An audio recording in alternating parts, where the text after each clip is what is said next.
বলছি একটি গ্রামের এক বোবার গল্প। বোবা পাশের গ্রামের একটা বধির মেয়ের প্রেমে পড়ে যায়। তাদের সে কি ভালোবাসা! ভালোবাসাটা এমন, বোবা যখন গান গাইত, সেই গান শুনে বধির মেয়েটি দৌড়ে তার কাছে চলে আসত।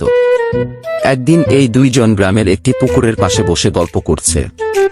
হঠাৎ মেয়েটির অন্ধ চাচা তাদের দেখে ফেলে এবং বাড়িতে গিয়ে মেয়েটির পা ভাঙা প্রতিবন্ধী বাবাকে বলে দেয় তার মেয়ে পুকুরের পাশে বসে এক ছেলের সাথে প্রেম করছে। বাবা এই কথা শুনে চেয়ার থেকে উঠে হেঁটে হেঁটে ঘরের মধ্যে যায়।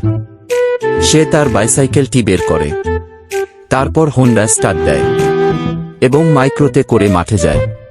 মাঠে গিয়ে নৌকা থেকে নামে এবং পকেট থেকে ছুরি বের করে ছেলেটির দিকে বন্দুক তাক করে, বন্দুক থেকে তীর নিক্ষেপ করে এবং সেই বোম গিয়ে ছেলের গায়ে লাগে। ছেলেটির গায়ে বোম লাগাতে মেয়েটার চাচা মারা যায়। এভাবেই একটি সুন্দর প্রেম কাহিনী শেষ হয়।